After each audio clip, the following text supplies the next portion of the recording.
You want to start first, right? Good. Sure. Yeah. Uh-huh.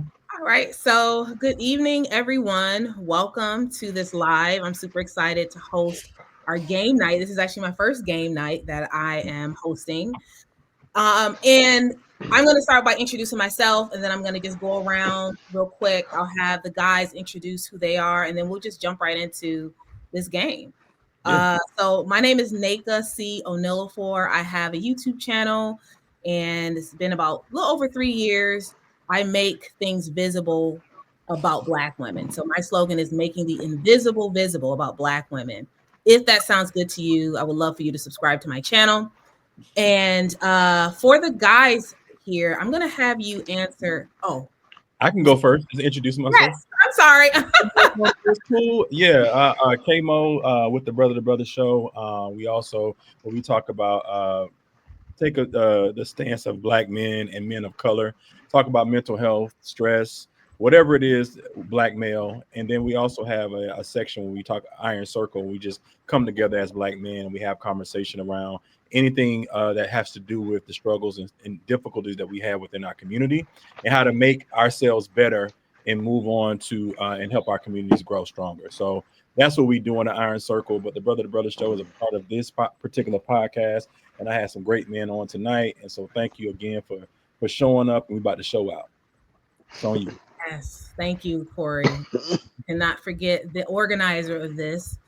All right. So the three questions that I have for you all, if you could start by then, this is going to go for the first person. If you can just say, who you are, that could be whether, if you have a platform, you can say that, or just, who you are generally, however much you want to tell us about yourself. If you are married or not married, that's the second question. And the third question is your general outlook on relationships today. So I'm going to start with the first gentleman in the first box. Good evening. My name is Hassan Mims. I'm a proud graduate of Florida A&M University. I am an educator of 26 years. I enjoy life. I enjoy kids. I'm going to be single forever, and I'm not married, and I enjoy my life. Oh, okay. Well, I know there's a lot of guys who can't wait to hear what you have to say and how you're going to answer some of these questions. All right. So same questions for the next gentleman. With Okay. Yeah. Hey, how y'all doing? Can y'all hear me? Yeah. Okay, cool. Hey, good evening, everyone. My name is Kenny Wright. I'm a fitness professional. I own a gym over in Atlanta, Maryland. 52 years old, single, um, and just looking forward to the conversation. So, Nice. All right. Sounds good. Okay. Our next gentleman up. And if you want me to repeat, I can repeat the question. So you're just saying who you are. You're saying if you're married or not married. And the last question is your general outlook on relationships today. And that's for the gentleman in the brown sweater. Sorry. Okay. Uh, Brian King. I'm an educator of about, I think, 18, 19 years. I lose track. Down here in Atlanta, Georgia. But I've met a lot of these brothers when I was up in DC. I am married. Yes, sir. Yes, sir. I'm married. Married for 13 years now, I think. Not 13 years, I know. And then my outlook on relationships, watching from the outside in, I like this side a little bit more, but this side ain't for the faint of heart either. So, yeah. But I'm optimistic. For my brother, of course. All right. Thank you. Last but not least. Hi, everyone. My name is Kenneth Smith, educator for 18 years, hailing from the great Grambling State University, where everybody is somebody. Um, just want to let everybody know, married, 4 kids, been with my wife, married with my wife for 5 years. We've been together for 10. Mixed family, just to add that crease into it, a little dynamics. So just wanted to just say hi to everyone and just happy to be here to share my perspective. All right. Love that. And I love the diversity. And shout out to all the educators. I'm also an educator as well. So that's awesome. All right. So I am pulling up my questions here. Corey, did you want to add anything or you want me to just jump right? Well, I know we just talking about the present state of relationships. I'm kind of torn between it because, being a middle-aged man now and seeing where we are presently with our relationships with our black women and just women in general. I feel like there's a war going on, and the key, we talk about this all the time. Like we want to stop that war, we don't really know how to stop that war because if we don't come together sooner or later, I don't know what's going to happen to our children's children. And I know our great grandparents will be rolling over in their grave if they see that we can't even be together as a community, and so it's tearing our world and our community apart. And we're just trying to figure out how to get it back. Love that. Thank you for that.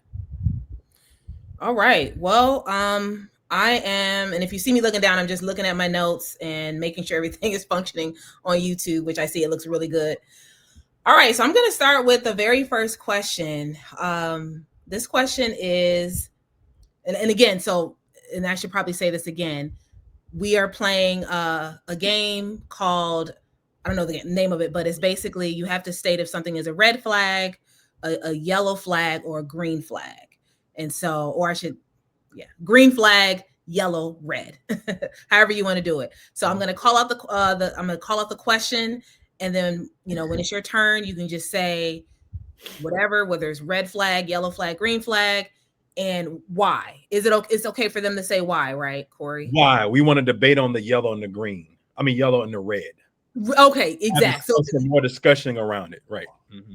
Okay, so yep. So if it's yellow or if it's red, then we want you to explain your answer, and then that will open up a brief debate. So my very first question is, do you all think that it is a red, yellow, or green flag if a woman who is in a relationship still hangs out with her ex? Ooh. I'm going to start with gentleman number one.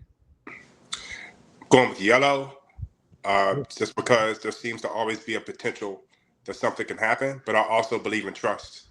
So it's a yellow. Okay. All right. Gentleman number two. Oh, that's tough. I would say, I guess I would say yellow, just from the standpoint. It depends on um, what kind of communication we've had in terms of like what we've agreed to in a relationship. I mean, we're still seeing other people. Um, what kind of relationship do we have? Like, why is she still kind of keeping in contact with them? Like, if they don't have children in the relationship, then So those are the questions I would probably ask her. But it really depends on the level of our relationship too. Like, she might feel like the place to ask her those questions in. So. Okay. So we got two yellows. Yep. Is that right? Two yellows. All right. Gentleman number three. Is that me? That's you. All right. I would say. So you said we're in a relationship, right? Yes. Yeah. The woman is in a relationship, and she still hangs out with her ex. I gotta say, like a yellow with red, like orange, like an orange. I think you gotta. If you're in a relationship if I was in a relationship with somebody, of course I gotta have a modicum of trust for them, and I gotta observe like what that interaction is, or is she upfront about the fact that they used to date and what their relationship is. I think if you're in a relationship with somebody, you see an interest there, so you can't find easy outs in certain situations, but an ex might know my current the same way I know them, and so I gotta I'm gonna look up and feel a certain way about that. But I need to see what the relationship is. So it's like orange, but closer to yellow though. Okay. It's an interesting perspective of a married man. So okay, that's interesting. All right. Last but not least. I have to tend to agree with Mr. King. It depends on the level of friendship it is. I come from a background where its boundaries needs to be set. So the boundaries are only set when communication. I think a buzzword nowadays that females, and this is a broad stroke, and I apologize, is the word insecurity.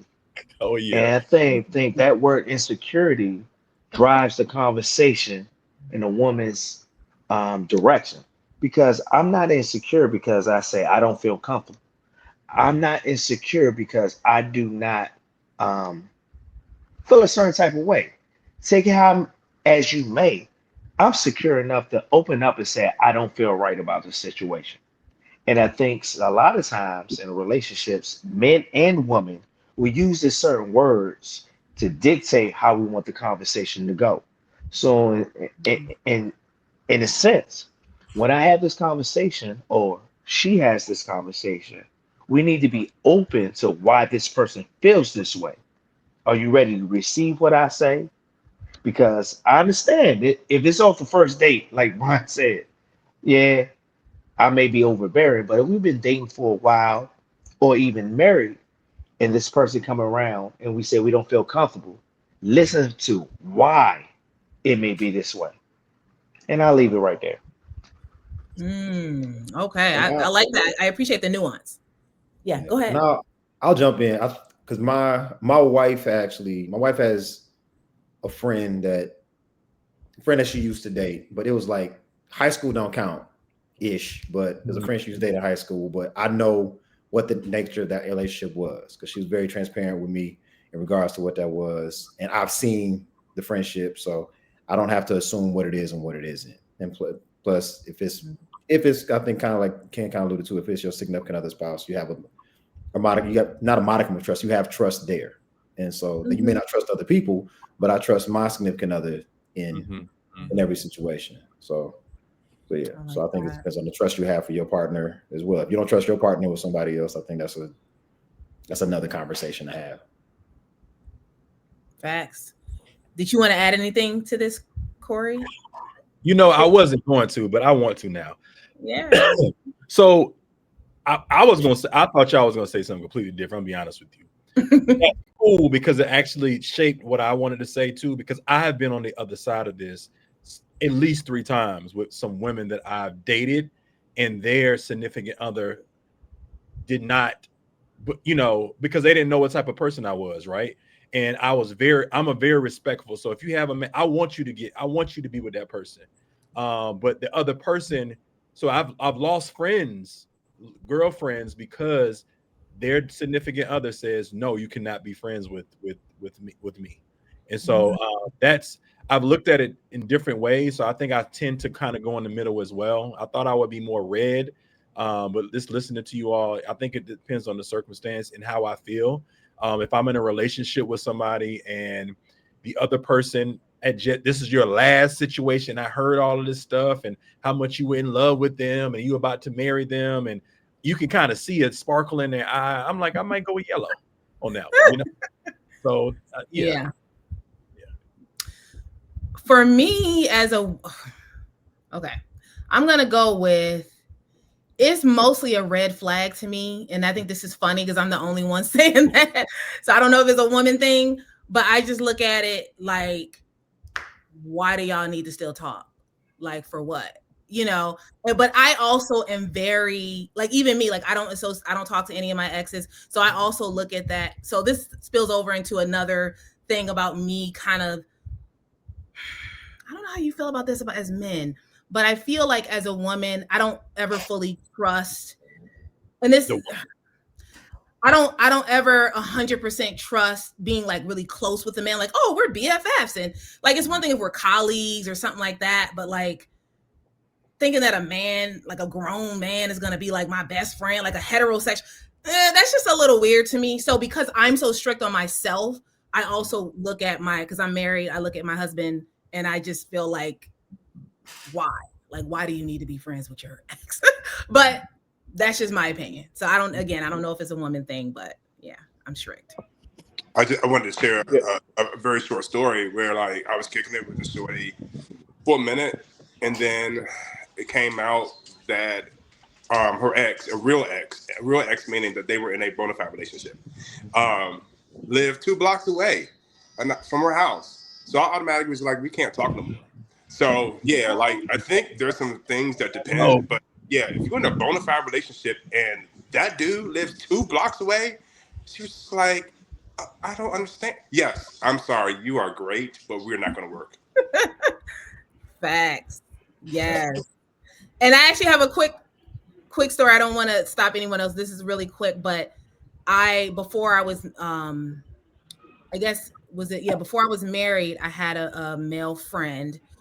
And the irony was that, and this is again leads into my theory, stuff be kind of weird, because when it came to him having to meet my husband, he just kept canceling. That meeting just never happened. And see it that? was like, oh, that's Yeah, weird, yeah, So yeah.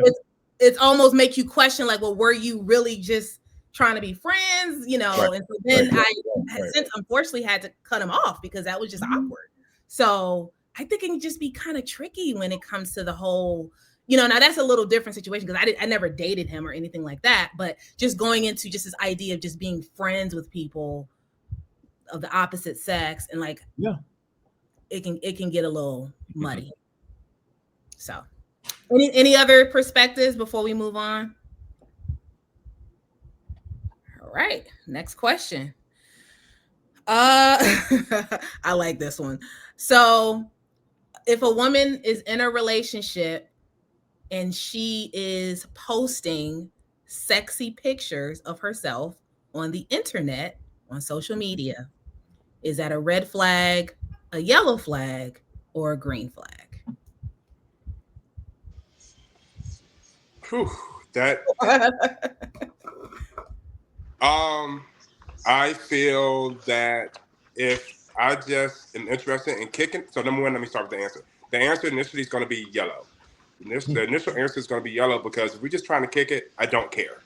If I Right. feel like I'm trying to kick it and like there's a potential for more, that's a big red. No chance. Mm. Okay. All right. Fair enough. Next gentleman. um, so my take on it is that if she's posting these pictures now, she was posting these long before I met her. So um, Mm. like if I and I'm gonna probably know that before going into the relationship. So if I'm okay with it going into it, I'm not gonna have it as a red flag. Because I'm gonna know that okay, well, this is how she is. Interesting. Um, and I just know that I have to deal with it. I do think that's just something that's going to come with the territory. Honestly, with me, I'm dating someone. I kind of go back and forth. Like if I think they look good, I don't mind them flaunting. Um, um, I know they probably got getting guys in their DMs and all this other stuff, but at the same time, if they were me, then either they crazy, and that's why they're not dealing with anybody. They look that good, but they still ain't dealing with anybody. There's something wrong. And and like I said, and I just deal with it from the standpoint. I probably wouldn't take the relationship as serious Mhm. as I would if somebody I was really like trying to settle down with. Um, Mm. so I was like, yeah. So I guess what I'm saying is it's a yellow, but I know what I'm getting myself into. So. Mm. Okay. I understand. All right, gentleman number three. Red. I'm good. I'm good. Yeah, I'm good. I If I love it. gotta if I gotta like if I gotta go back and forth about how I can make it make sense, like Mhm. I'm I'm all right. On top of that, like me and my friends follow the same people on Instagram a lot of the times. I like I said before, I don't want to have too many things in common with my friends. So when it Mm. comes to that, so yeah, red flag for me. Okay. Says the married man. Another married man. So can't wait to hear what you about to say. No. So I have to agree with Brian. Definitely red flag. Because men as suitors, we're visual people. So we know what we see is what we want. Mhm. Women don't understand what we see, what we want. We already put you in the bucket. Like women and men have a different perception of suitors. Women think they can change men. Men would accept the women for who they are, put them in the bucket, except for those simps. Simps have messed up the game. All right. Mm. So at the end of the day, if you're posting those pictures, just like I think like Mr. Wright says, we'll deal with it, but in a certain thing. But if we truly looking for a wife, we're looking for certain qualities. It Mhm. may be delusional. Women may not agree, but that's what men want. So at the end of the day, in 2025, that ideology of what men want has been skewed. Mhm. Women tell us what we want and what we should accept Mhm. versus women listen to what men want. Because even I think that even the thugs of the thugs want a Mhm. certain type of woman. Mhm. But at the end of the day, what's accessible, what's easy. And I think that women succumb to that ideology throughout the years, and they think, okay, I need to poke it out. I need to show this. Oh Mhm. no, no, no, my sister, slow it down. Slow Mhm. it down. That's low hanging fruit for a reason. And men know that because again, women deal with men and men deal with women. We know what we want. We so grown, we know we come encounter with several type of women of the same ilk. So this is a process. Yeah, she's posting it. We ask ourselves, why is she posting it? Mm. Like men are more psychological than we think. We ask these questions. Yeah. Even if we don't say it out loud, it's a process. Mhm. And I'll leave it at that. Yeah. Mm. Wow. You broke that all the way down. I hope ladies, I hope you're listening to this because you're getting some free game right now. I'm eating it up. This is very interesting. Corey, do you have anything to add? I won't go into it because the brothers already took care of it. But it's a red flag for me. Okay, And it's a red flag. For I'll me, stop talking. I'll stop talking to women for that. So. oh really? So Oh, you will absolutely. literally cut a woman off Yeah. for. I can't see you and I can't see you any other way. So if I've had that Mm. happen to me before, and I tried to bring it back. The young lady was really nice, and still, I just knew like as soon as you did that, I can't look at you the same. Now, I have a nuanced question, and this is, of course, as a content creator, someone who is the face of my brand and all that type of stuff, having to put things out there. And like, I'll be honest, by nature, I'm naturally more like modest. You would be shocked. It's actually my husband is the one to be trying to hype me up because I'm like, no, anyway. But so of course, I don't post anything that I feel like my husband would have a problem with. But I'm a little bit more conservative, I guess, in that sense. But my nuanced question is, what I guess I'm curious, and maybe Corey, you can answer this. What is going too far? Now, of course, I know it's going too far, right? But I Yeah. think that there is like a gray area where Right. women are kind of Yeah. like, and So. I'll say, and I'm sorry to cut you off, and I'll say this as someone who I have posted a picture and I have been accused of thirst trapping when I Mhm. was literally just standing there, like standing there with my hand on my hip, smiling, and you're thirst trapping. Like, I'm Right. just posting a I, picture. so to be like, so here's the one thing I would say. It's the it's not, well, it is what she has on. If she's half naked, like it's, if it's one step to a that you would show me in the room, like you got to think about that. Like bikinis, I'm still a certain way about bikinis, but I understand about bikinis. It's the bikini, but she's turned and has a behind showing for me, right? But if Oh, it's okay. behind showing, now if Bikini she has a and the bikini, behind showing. because that's what every woman poses now. They turn their butt around, they looking around. But Sure. but if you with your girlfriends, y'all may be on a boat for the holla. You know what I'm saying? You're posing frontward. That's different. That's a little bit more tasteful. But once you start doing things that I know other men can see you, and there is multiple pictures like that. It's also how you're posed in the picture. I'm still probably feel some type of way a little bit about the bathing suit or whatever. But if it's classy and you have everything covered up, even though if it's a two-piece, then I'm all right with that. It's when it gets to the point where you're turning around, bent over, these kind of things, and you like you're Over. and oh yeah, they've been bent over too. Yeah. Yeah, that bent over, it's definitely going too far. Um, Okay, I can probably keep asking questions. I think this is one that can actually help a lot of women. So how do you explain women who do, and I'm not gonna say any names, but there's some women on the internet who have really big followings and they post very sexy pictures, and they're married. Like, how do you explain that? I don't. Yeah. Sorry. Okay. I don't see a lot of guys who are gonna be married for a long period of time with those girls, because if you let them do that, they're gonna continue to do it. Even to Wright's point, he said he'll deal with it, but again, at the end, what did he say? I have eventually put her in her mind as not serious. You understand what I'm saying? Like, I think the guys that are like that are like what Kenny said, were kind of simps, and they allow women to kind of do what they want to do. And if you are a protector, which all the men on here are protectors, you're gonna not go but so far. And if your woman is running that and you're allowing her to kind of run wild, just the same thing. If you twist this around and a dude had I don't know, I didn't know when the gray sweatpants came out and he was talking all this stuff, or you're flaunting something, then yeah, a woman is gonna say something, because why? That's my man. Like, you're not gonna show this. Women are very protective as well. We are. We do not play about them gray sweatpants. Y'all need to stop that.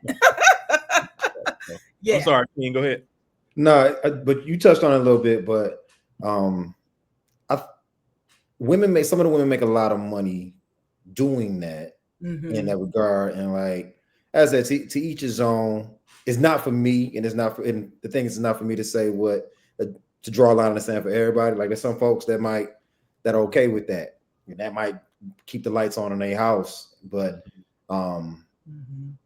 I think that's just an arrangement that a man and woman got to have. And if you got that arrangement with your woman, and there's trust there, like, go for it. I know for me, the way I'm set up, like, I can't.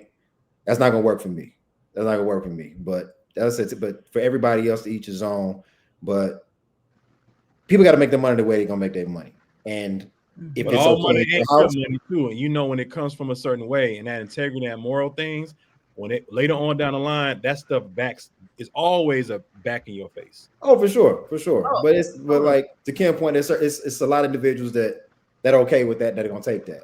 And so it's, as if to each his own, but make your money the way you're gonna make your money. But it comes with how you make your money and how you come across. People see you before they know you. You see, all the women will call us insecure by saying that too. By the way, they will. That's true. But these men who have gone through stuff, we can sit here and say that doesn't bother us, because we're standing on what we believe in. So, I feel if we're married, that's a red for me. Yeah, we ain't doing that. There's no exceptions. So now there's the 1% exception, right? So here's the exception. One of my top 5 honorable wives in the universe is from this area. She's very famous, and I just finished seeing her in concert. If the singer Maya sends me a DM, I was gonna say, Hassan, yo, I saw you at my show. I'm interested in you. And me and Maya start talking, and then I'm going to benefit from her body and her showing it, and she's going to live the best life for me too. Yes, the 1% of, like, if you're like Maya, you can show whatever you want. However, if you're not part of that 1%, hell no. I will say this. Maya has her baggage with her, the rumors. Most men don't want. If Maya wasn't a singer and she was a regular chick, and the rumors and the allegations behind her, you wouldn't deal with her. So sometimes men are celebrities based off a woman's status. Oh, she this, that, and the third. She's desirable, just like vice versa. So in a sense, Maya, no go for me. I don't care what nobody say, because at the end of the day, at our age, black men, we're looking for we're not looking for a protector. We're looking for somebody that we can grow with and build with. Yes, she can bring the money to the bag, but Maya has so many suitors at the end of the day. She could go this way or that way in the sense. Hassan, that's her money, bro. That ain't your money. Believe that. Yo, and I'm going to be traveling with her just like Mary J. Blige's husband was for years. I will be benefiting from it, while you all are chilling in your house. I'll take that. Well, I'll take that. and so it sounds like Hassan, you attended the concert, Maya, Brandy Mon. Were you there? So Yes. in this, and I'm bringing this up only because I noticed that Kelly Rowland was actually the one who, out of all of them, was showing the most skin. She has an amazing body. But I guess, that's kind of my thing, is like, would you guys give some grace if the person's a performer or like an audience facing person? You know what I mean? Because I feel so I would say this though. Remember, Maya's part of that less than 1%. I'm conservative on some things as an educator. Yo, if you a mama, you can't be showing that. Like, your kids can't be going to school be like, yo man, I saw your mama in that commercial. Yo, she banging. Yo, listen, the second we become parents, we got to have a conversation about some stuff. So Maya can do that as a single person. However, if we're in family mode, there's things I can't do and she can't do, because I don't want my kids to be victims of certain things they might be victims to. So what if you have kids and she doesn't? Same thing. Same thing. what if Indeed. you're Sierra and Russell Wilson? Because she No, just be throwing it back and up, no, down, everywhere. unacceptable. As a And parent, I'm no. like, he just seems like he's cool with it. I don't know. Well, again, I think you're talking about a certain type of man, and I think Kenny brought that up earlier, right? I don't think any man. I'm not gonna speak for all of y'all, but I think most of y'all, if you know what Sierra was trying to do, and then now what she's doing, like her morals and values, if she is truly on this walk where she's talking about, it still wouldn't allow her to do some of the songs that she's doing now, if that makes any sense. Like she's your to your point, Hassan, like she's now a mother and a mother to your kid. She can't be twerking on some of those songs. I wanted to go see Maxwell, right? And one of my favorite songs is A Woman's Work, right? Love He that. didn't even sing two of them songs. And I waited to the end to hear the songs. But for whatever reason, I spent all this money. I'm like, okay, this the next one. This the next one. We've all been to concerts like that. So I feel like you have to make sure that you are value. Like if you're changed and you're that person, you got to hold to those values. Agreed. It's just like me, and like we've been out there before. I'll speak for myself. I've been out there before, and I was out there going to the clubs all the time, and it was fun. I had to say I can't go to those places anymore if I want to change. Because if I start, I'm changing my view on things. You can't go back to those old things that you were doing, thinking that it's not going to affect you. But see, women can do that. Men can't, because if we do, we're gonna be called out and held accountable. Those women not. Sierra's not being accountable for what she's doing with that twerking in the woman circle. Men gonna be like, man, you're full of it, man. They're gonna call you out, or they're not gonna just rock with you. You wanted to say something? Oh, so I have a quick question. I know I'm not the moderator, but just thinking about where the conversation is going. So, at what point do we discount a woman's past versus her future? Like, what is the cutoff? Like, she was this way in high school, she was this way in college, she was this way in the early 30s. Yeah. Where do we stop it and say, okay, I'm good. We're having a good time? So I feel, again, remember, a lot of my answers are coming from only child in my household, raised by grandma, and I want to be single for the rest of my life. So a lot of my answers are going to come from that context, okay? And I'm at the stage in my life where, like, I'm not looking for something specific per se, but I'm looking to have a good time and see what happens. So I'm not so sure if I am really concerned about the past, to be honest with you. I'm concerned about every day when I wake up, am I having a good time with my platonic friends, my um, romantic friend situations, and my mentees? I'm more concerned about the vibe. I think most people my age are a little bit more mature and they're looking for a little bit something more long term, and I think that's normal and I think that's fine. I think I'm clearly outside the bell curve. But for me, a woman's past, I hold very, very little against that. I'm mainly concerned about the now and are we having a good time? And that's it. Interesting. Okay. Yeah, and I appreciate you adding the context about like where you're coming from. Like you're not interested, sounds like, in marriage ever, right? So, it makes sense that you would feel that way. Really quick before I move on with the next question, I just quick story. One day, I see the time is running. One day, I had my phone and it was Tabitha Brown, who I'm sure you all know, and she was getting out of the shower and she just had like a towel on, and she literally like had a towel on in the bathroom with her phone talking to the camera. And my husband told me, just don't ever do that. So I think my point here is it's important to understand your partner and like what their boundary is.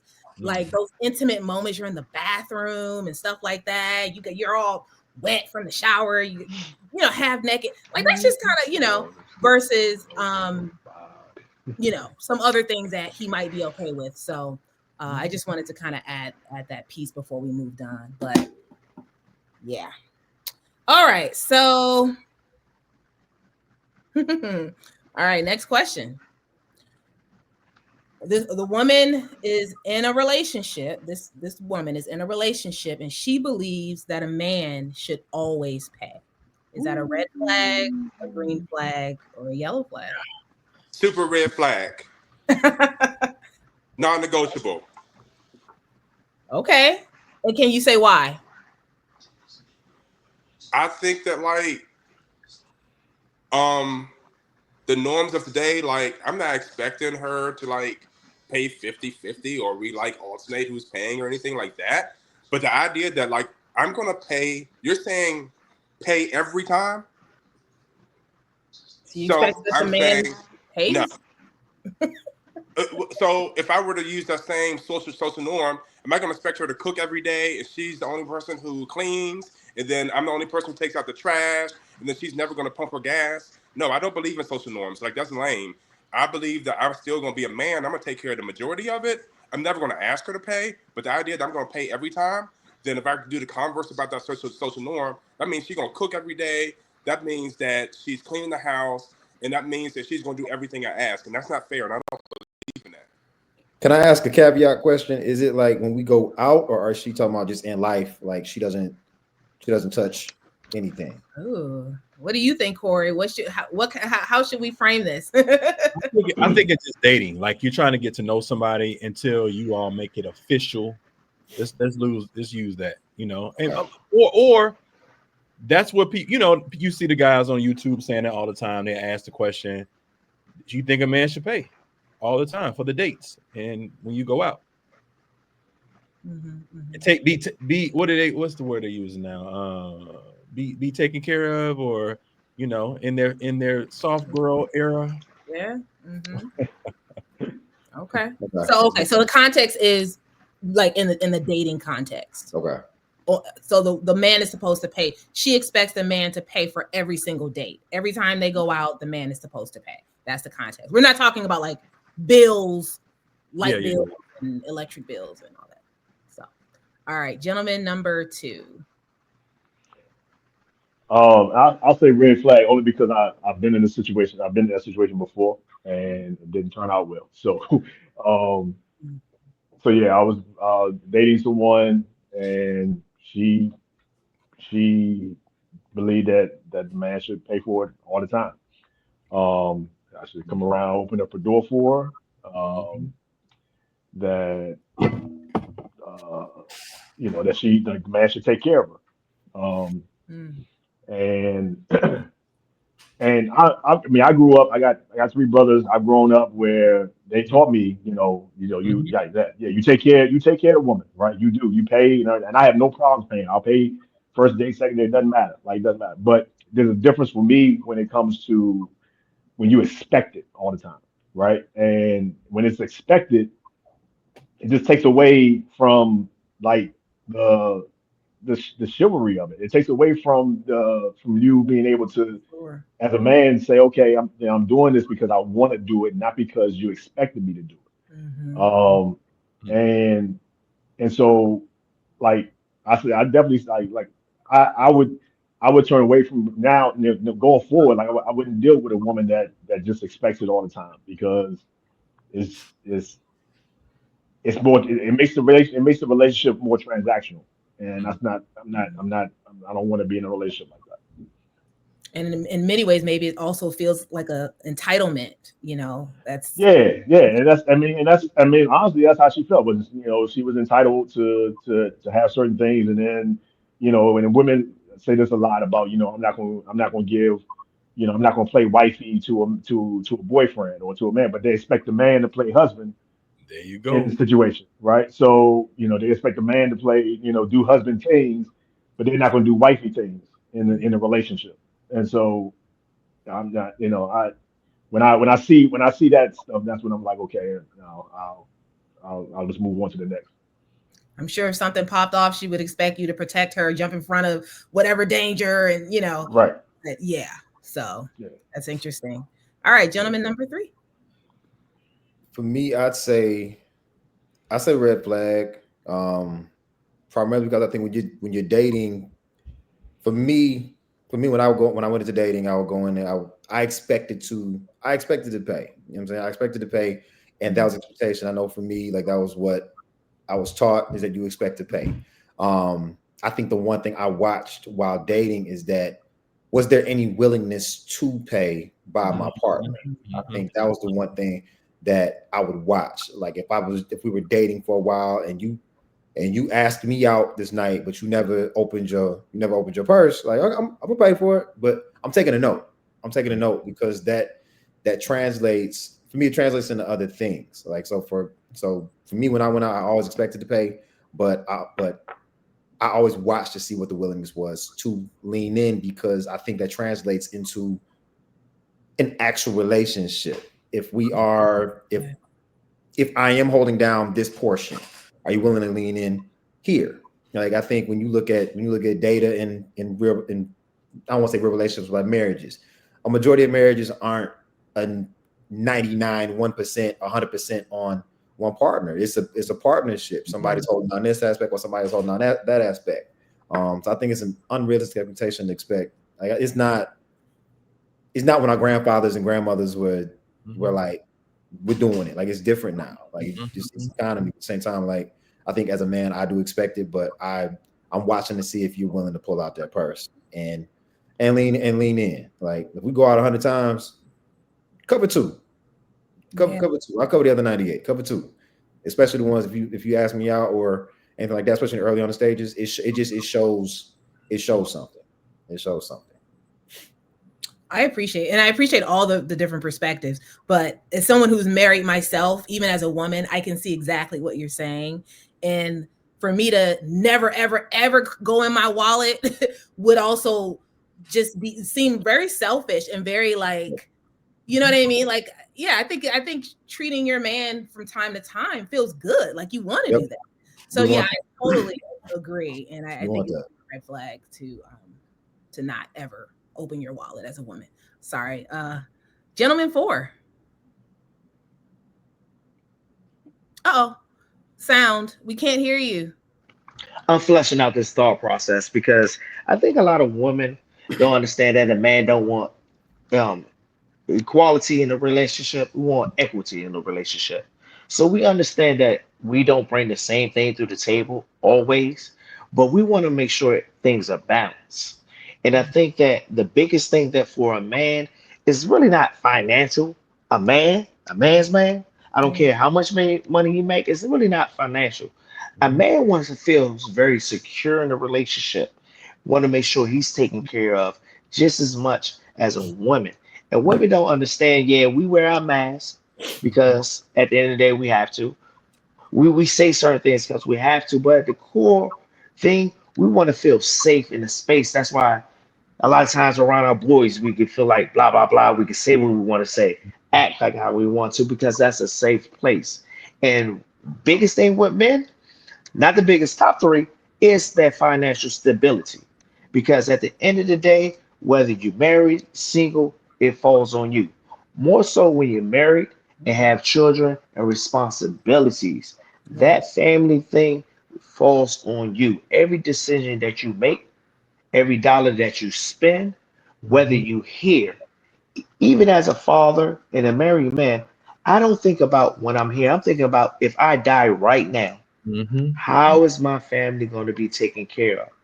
So, yes, at the end of the day, I know I didn't answer your question. I'm going to admit I didn't, but I wanted to just throw that out. It's just not, I'm not going to spend my money frivolously out there and just not have a return on my investment. And Mm-hmm. that's happiness and peace of mind. It ain't having sex. It ain't this, that, and the third. I'm Mhm. literally investing in something and I want to see a return Mm-hmm. at the end of the day. And the return before sex, this, that, and the third is a little respect. And that's it. Mm, I love that. That's very well said. Corey, what can you add to this? I'm gonna say red flag. I've always been the type of person. Some of them have talked to me, and we talked offline. I always believe in 70-30 when it comes to finances, because I look at it as a space of the woman. You see how much the woman likes you by how she spends money on you. Ooh. Because men already have to spend money already, but you see how a woman how much she Just likes you if spending. how she spends money on you. Because women don't like to spend money. So I'm not talking about your birthday. I'm just talking about on a random day. Interesting. It doesn't mean that it has to be something all the time, but also if you lose your job or something happens in the economy, and let's say for you were booming and you were Right. doing it, and then she's not used to it, she's going to be gone because she's not used to spending. She's just spending herself. So I will say this contribute into the relationship financially is huge. I do the same thing when I've dated for a long period of time. I always take the same thing, 70-30. But at the beginning you're going to feel that like you're going to feel like I'm doing it all the time. But every now and then that 30% is going to come in because you got to do something. And again, like Kenny said, I'm not it can't be just the intimacy all the time because for anybody, we don't like it that much. And I know women believe that we do, but when you become a middle-aged man over 35 and you've Yes. been out there, you've done it already. Yeah. There's nothing that you can do that's going to sway you off your path of peace. And all the men on here, I think we always talk about peace a lot of the times because that's what we need to have. We're at the age now we've lost friends, we've lost family members, we understand, and a lot of those things have fallen on us as men. So we understand that how important, to go back, Kenny said, money is important because it's our investment. It's investment to our own families, our extended families, and the communities that we have. Wow. I am learning. I know this live is not supposed to be for me, but I feel like this is for me. Like this is so good, and it echoes so much of some of what I know, I guess, as a married woman. But I haven't been married 13 years. I've only been married for, I think it's a little over a year. So, but I will say, and this is for the ladies who watch. I was so surprised, like when my husband told me why he wanted to marry me. As women, I think we always think that y'all are looking at other things, like, okay, my body, my hair, my this, but and the stuff that he told me, I was like, what? It had more to do with character, more to Mhm. do with savviness, or like Yep. just the way I think. It really, and I'm not saying those other things don't matter, but like when you are thinking long term as far as marriage, that really is true. It's like everything that I thought that he wanted to marry me for, it was like those things were kind of like more minor, and the things that he was looking at were things that I was like, what? You were paying attention to that? Like how I interacted with this person, or like what? So yeah, that's you guys are really speaking some very valuable facts right now. I mean, I look at men as coaches, right? You take basketball; those things will get you on the team. When you're on the team, then I'm gonna put you in the game. When I put you in the game, I want you to be my star player. And once you're my star player, I want to take you to the promised land. I want to take you to have championships, and not just championships. I want you to be set for life. So that's kind of how I think you look at it. You want them to be set for life because that set for life thing can help you as well as we can help each other. A lot of the coach Phil Jackson it can stand on Michael Jordan and Kobe. We talk about him being the best coach of all time in basketball, but at the same time, we don't speak about him like we speak about Kobe, Shaq, and Michael Jordan. So we want you all to be that. But we got to put you in the game. I can't put you in the game if you ain't ready. That's true. And I love the word willingness used by, I still don't have names down, used by gentleman number 3. That word willingness, that's such an important word. And I know one of the things that, my husband and men in general, you guys look at is willingness to listen, and that is something that I'm like, again, I probably would not have thought that that was something, but that is like a big thing. Like, are you going to be listen? Are you going to be receptive? Are you going to be open to my ideas and the things that my leadership and that type of thing. So yeah, this is golden. This live right now is golden. I know we don't have a ton of time, but do you have time for another question, or Corey, what do you think? Can we do one more and then head out? We can do one more. Yes. All right, let me see. Ooh, okay, I'm sorry, I have to choose my favorite one. So kind of similar to the last question, if you're in a relationship with a woman and she makes more money than you, is that a red flag, a yellow flag, or a green flag? And I'm gonna go to you, gentleman number 1. You seem ready. Yo, that's a big green flag. Yes. Hell yeah. Maya, call me, baby. Maya, I'm here for you. Oh my god, Maya, I you love are you. a mess. Um, so yes, huge green flag. Just because for me, I love a powerful black woman, whether she's an entrepreneur, she got whatever she's got going on in her world, and like she is just a symbol of whatever she defines as power and making it work. There's nothing like a black woman who's doing her thing. And yeah, it doesn't. It is not a negative. It is a positive because I want to be part of that journey. Whatever role I can play, I just want to be part of that journey.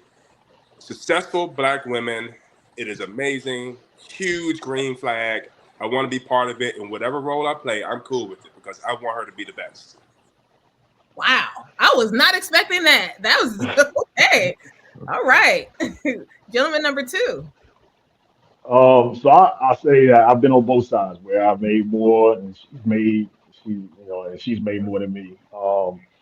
In fact, the young lady I was talking about before that expects the man to Mm-hmm. pay for everything, she made less than me. Mm. And I would say that if I had my way, I would definitely, I would help that we would either be equal or that she would make more because Mm. then it shows that you know she can do, she gonna do her own, she can do her whole thing she wanted to. She's with you because she wants to be with you, not because she needs you, like she actually is depending on you for per se. Um, and also it allows me to step up and just do what I naturally do. I naturally like taking care of the woman that I'm in a relationship with and doing doing things for and stuff like that. Um, if I know it's going to be appreciated Mm. and if I know that it's going to be well like received. And one of the things I thought about the last question was that women, you can tell who's a giver and who's a taker, right? Mm. And when I'm in a relationship with someone that's more of a giver, you can tell like they make you a priority. They show that they're interested in you. They're willing to step out there and and take you out if you want to or whatever case may be because that's just how they are as a person. It's not even like they're even like trying to fake it or trying to make a good impression on you. That's just who they are as a person. You can see that in the way that they take care of people in their family. If they got children, you can see that in the way that with their girlfriends. You know, there's a lot of women that are takers that don't have a lot of girlfriends, and the reason why is because the girls the friends don't want to be around them Mm. because they're constantly taking away from the relationship, draining the relationship. And so, I observe like, kind of the kind of relationships that she has with other people, and that's an indication of the kind of the relationship that we could possibly have as well. So, like I said, I would prefer that we make it just as much, or that she even makes more, because Mhm. it's just it frees me to just be me. All right, thank you, gentleman number 3. For me, green flag. I've got no problem with a partner making more. I think one of the things that was kind of friendly competition with me and my wife as we were married. We got married when I was in our late 20s. So Mhm. it was with the taxes. All right, who made more this year? All right, I got you next year. And so we would go try to we will compete. We will compete.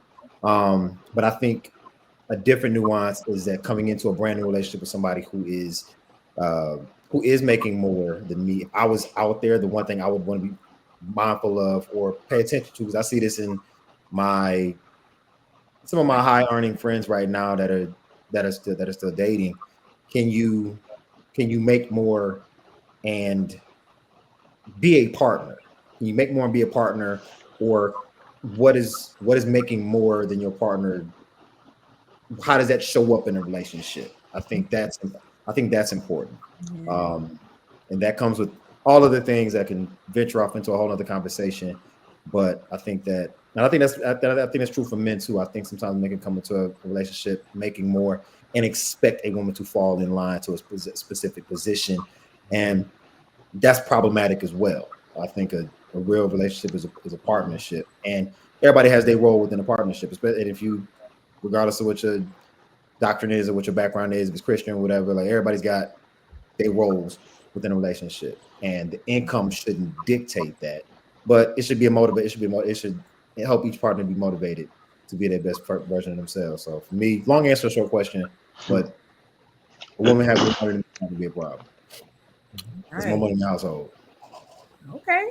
I have a remix to this, but I want to hear gentleman number four answer first. So I think it's a green flag. If my wife makes more money than me, but I'm gonna piggyback off what Brian said. I think it depends on the inception of the relationship, especially nowadays. Mhm. Um, and high earning women are a little different than back in the day. I'm not gonna lie. Being coming from a mother that made more money than my father for years and years and years, she still had a certain core value at the end of the day.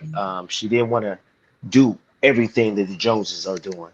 And as I get older, I'm seeing that, in my early 40s, I'm seeing that women in my early 40s that are single, high earners are doing the same thing that women in their mid 20s, early 30s are doing. And the expectation is, okay, I'm single, but I want to travel this, that, and third. And I understand that. But as a man, I still have other priorities. So when I meet that woman, I need to have a certain nest egg. I need to have this, that, and the third, no matter how much money I make. So I makes baby slow down. We can't go to Benihana's. We may have to go to Kobe's. Yeah, Kobe's is $25 a plate. That's still money, but it may not be $60 a plate. Or maybe we can't do this activity, go out. Maybe we could take a walk in the park. Now, if she really, really like you, and nobody really, really likes a person when they first meet you. Like they infatuate with you In because they fact, really don't know you. mhm. They don't really know you.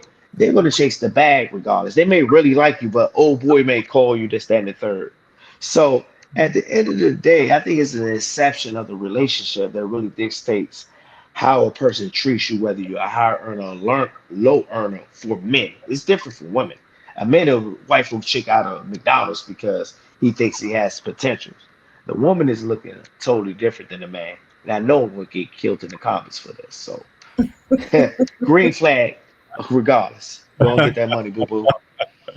No, I appreciate that. Corey, I want to hear what your thoughts before I have I say think my it's a green flag. I've done it before, but I look at character. So in my 20s, I didn't make a lot of money at all. So I always dated women who make more money. We didn't even have that conversation so much, but I may have known it, and they may have known it as well. And I also had a tendency to date women who, were, when I was in my early 20s and mid 20s, I dated women who were a little bit older than me.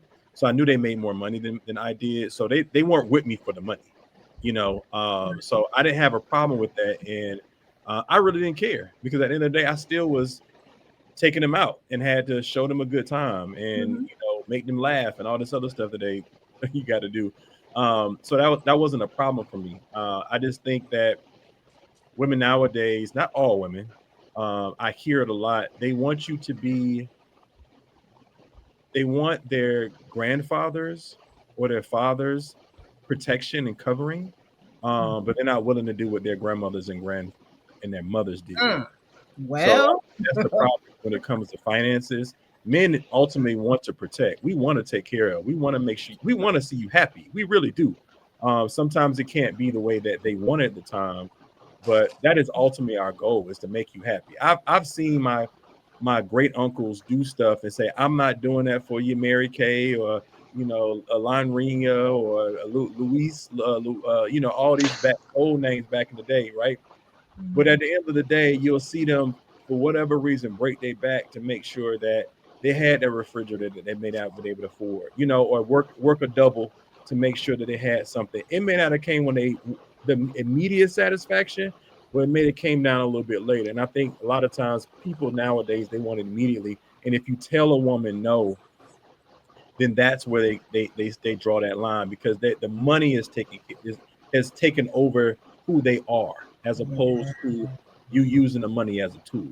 And to your point, I've seen men do it and I've seen women do it. The money has taken over who they, and always at some point in time we've been here. We always humbled. At some point in time, God will humble you in that space. So yes, I know you got to jump off, man. Do you want to say anything before you leave? And I know other guys got to as well. Or you Oh, want to? guys, I just want to say thank you for the opportunity to express myself, guys. Thank you to the host for providing the space for us just to have a conversation, and hopefully we could do this again. Yeah. Yes, thank you for being a part of it. You're gonna miss my remix, but maybe if you can come back in the comments with this one. And this will be quick because I know people do have to go. But again, thank you for being here. Good seeing So you, bro. Indeed, y'all be good. Peace. take care. My remix to this is I have some friends, and I know I don't want to say a lot of black women, but I know some black women who make good money, and that comes with a lifestyle that I would say is probably non-negotiable. Like certain amount of trips need to be taken, certain things need to be purchased. Now these women are single, and because they're single, of course they can purchase what they want, they can go wherever they want to go. But I guess I was curious about how would you as a man kind of deal with a woman who makes good money, is a good person, but has adapted to a certain life where she's taking maybe 5-6 international trips a year and that type of thing. Like is that a red flag to you, or would it still be a green flag if she was open and receptive to hearing you say, hey, maybe just scale it back a little bit, or whatever you would need to say to make the relationship work? If it's a relationship, it's a red flag because there's no way I can keep up with that. I ain't poor, but I'm a public school educator. So if I have a friend, she is 32 years old. She's doing very well for herself. She literally makes over 400K. Her condo is over $1 million in Washington, D.C.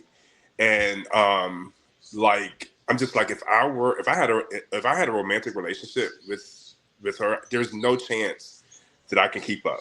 And keep up meaning it's not going to be one for one, but like just even keeping the gap close, there's no chance.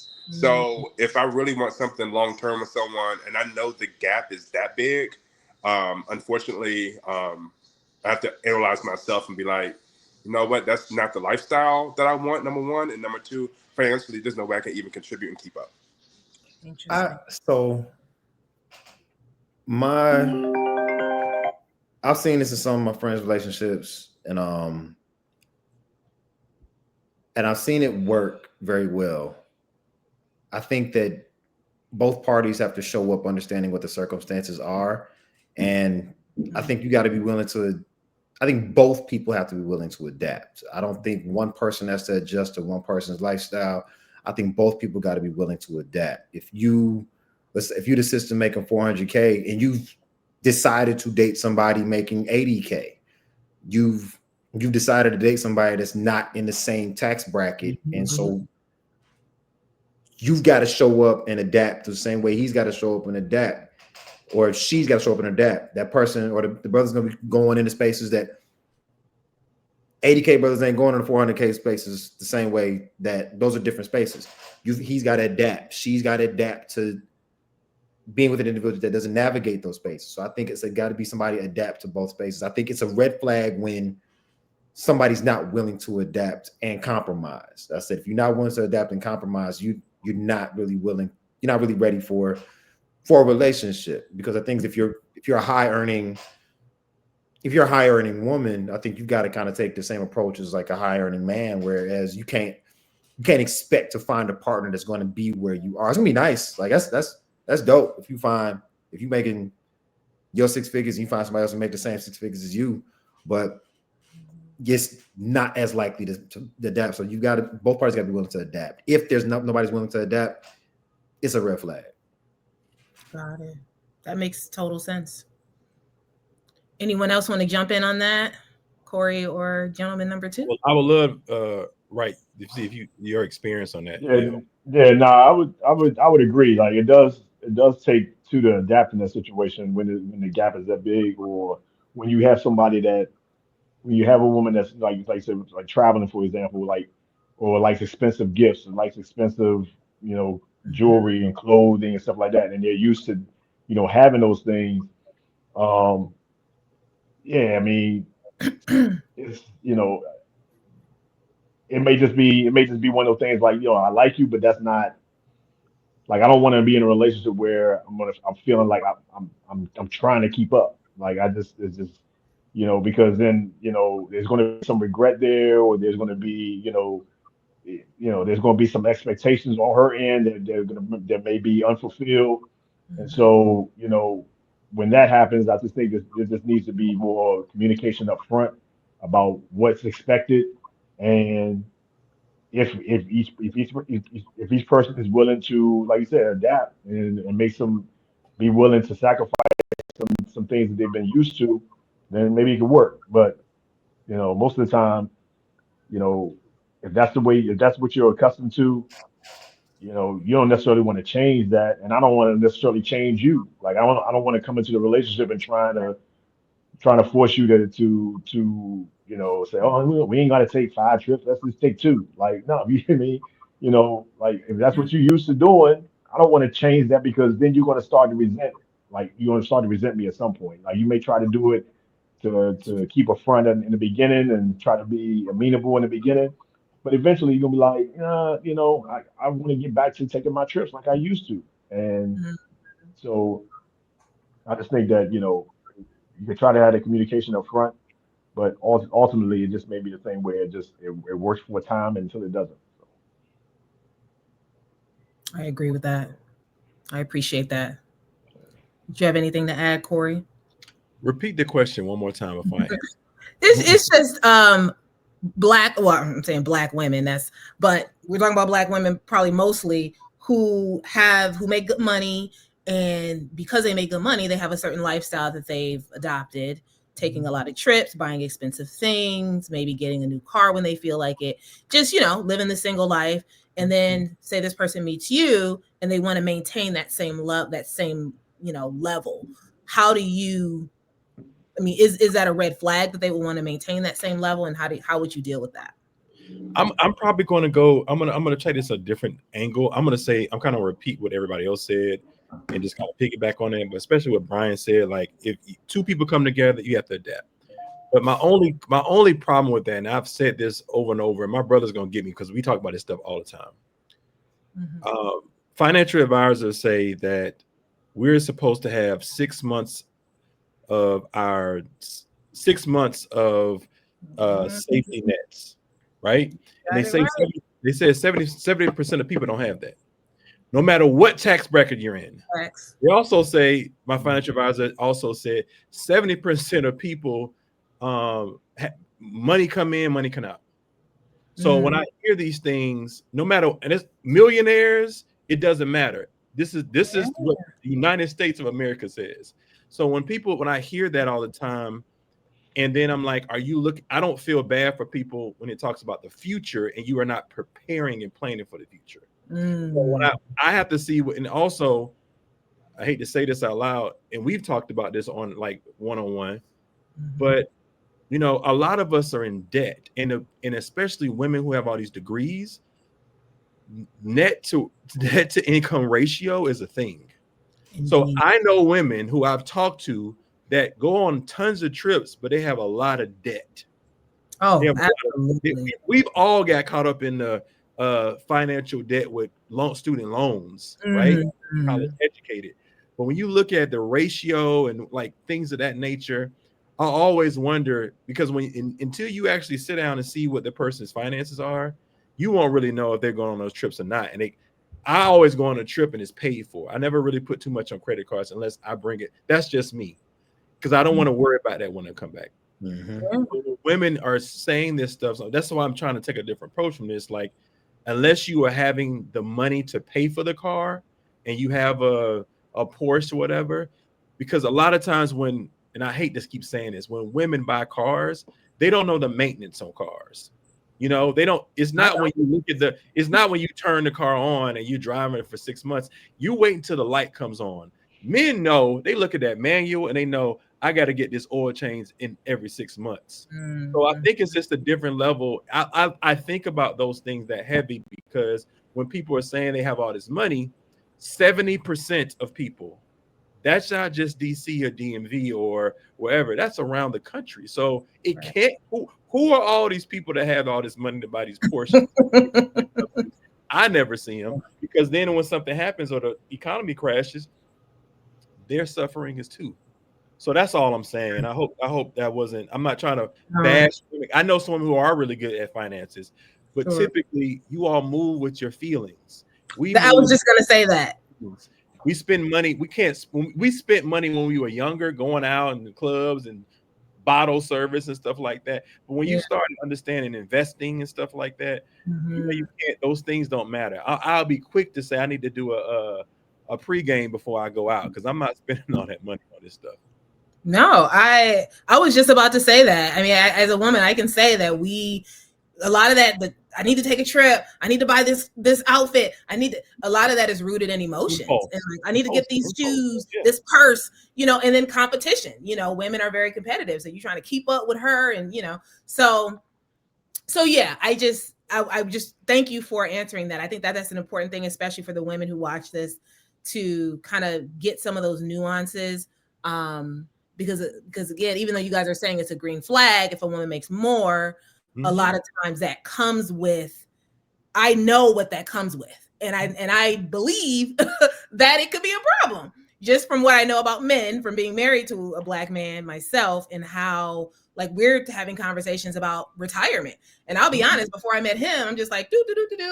I'm young, I'm living Yeah. and he's like, no, we, like you said, Corey, 6 months of savings, at least retirement. And I'm like, but I just want to, but again, getting out of that mentality of like, this is it's not just me now, it's both of us. And we have to kind of think in terms of, well, if one person is down, what if somebody does lose their job? We got to think like that. But as a single woman making money, you just thinking about how cute you want to look at the next party. And so I guess I just wanted to add that in terms of, you're saying it's a green flag, but you're being clear about the kind of mentality you would have to have, the woman would have to have. Mhm.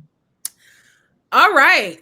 Well, we are at the end of our time. I don't know, Corey, do you want me to ask the last and final question, Just or? real quick, you can real quick, and they can kind of like end with if they want to be shown on social media platforms, things in that nature, or they just want to say bye.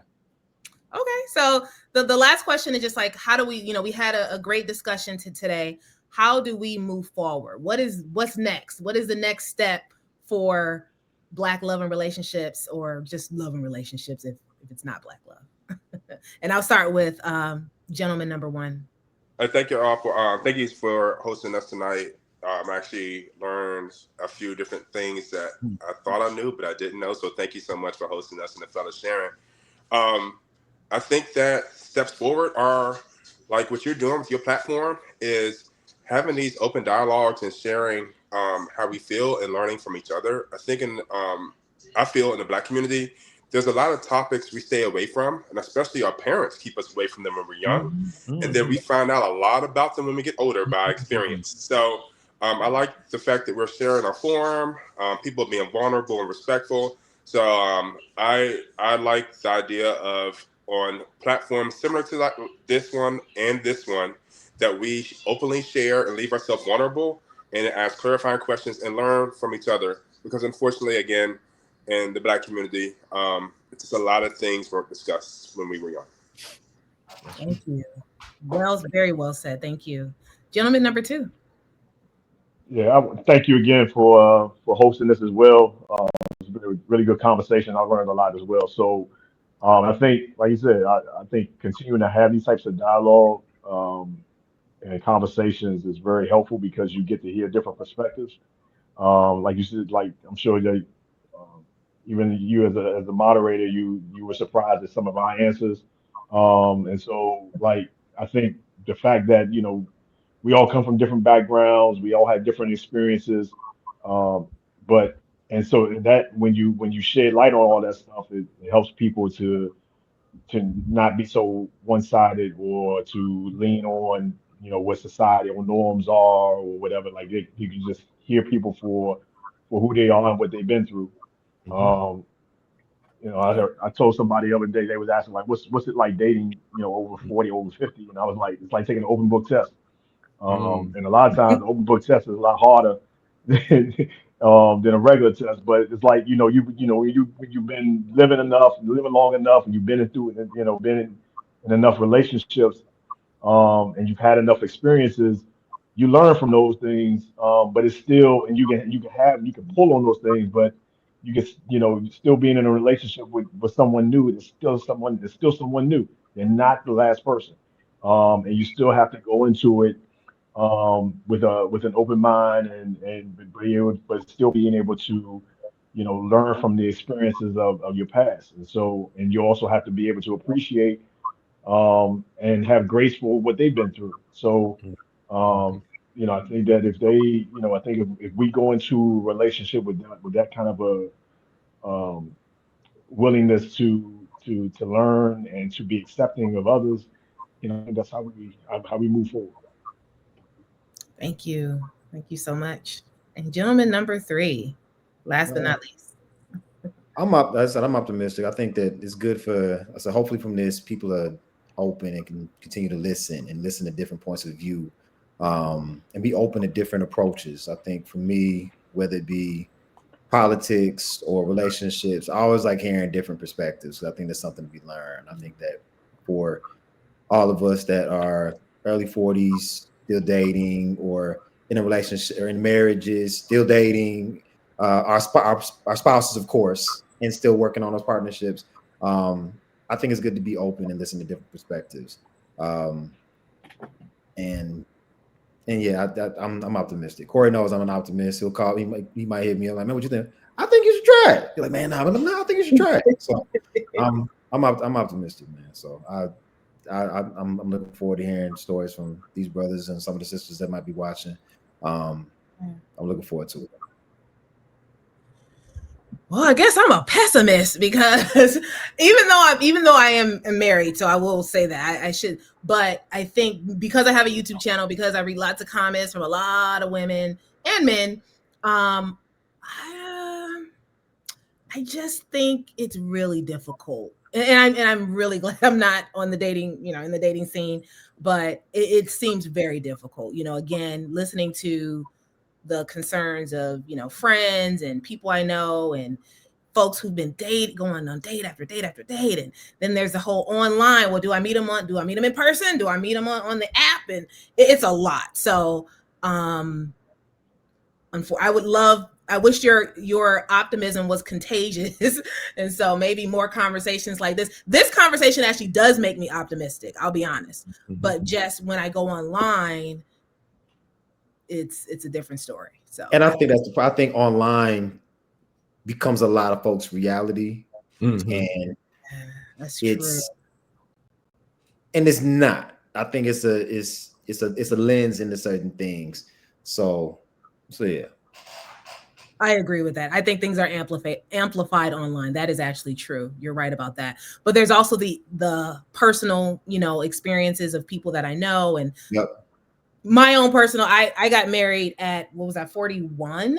So I had a very long run. I was a single mom for 10 years. So I think my perspective is a little bit, but again, my story shows me that it's possible.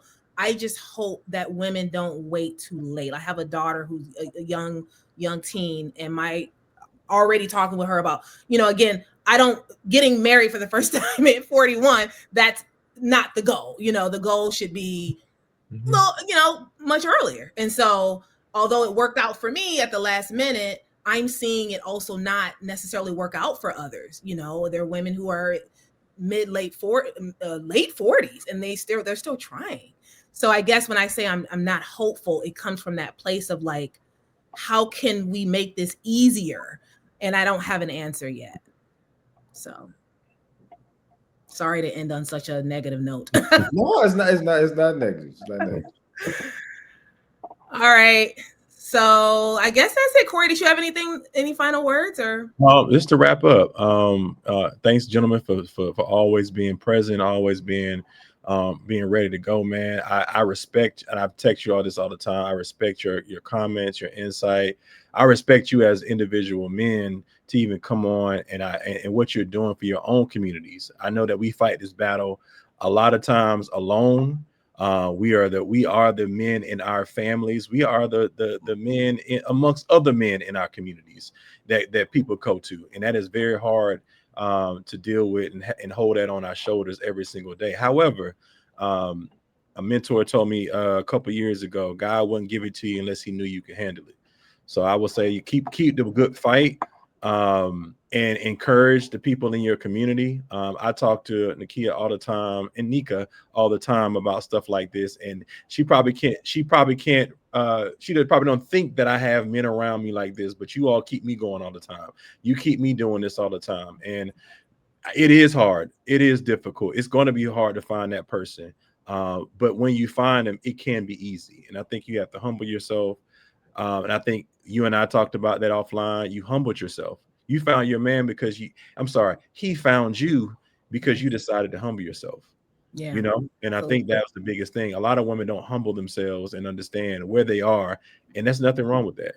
So I would say that we will, if other women would think like you and move in that space, and then they will be blessed with that. So that makes sense. That's all I got to say. All right. Well, thank you guys so much. This was a true blessing being on here with you guys, and I look forward to seeing what folks are going to say in the comment section. All right, guys. Iron Circle next week. So please check us out, and I'll put on my Instagram tomorrow's man and with the Brother to Brother show. So be looking out for that. Just for men. What's the YouTube channel again? What's the name my of YouTube channel is my first and last name, which is not up here, but it's Naka C. O'Nillafor. Maybe Corey can. I'll send it out. Yep. I'll send it out. Okay. It's a long Nigerian name. So. Yeah. Okay. But really good. I mean, I found her because she was talking a lot of stuff that we talk about, and you don't see that too often. It's a couple other women on YouTube who are doing that, and so I found her and love her content, guys. So just shoot it out and just sit down and have conversations. So she's always on. Appreciate it. Always on. You can find me there. All right. Have a good night, you guys. Right. Thank you. Good night.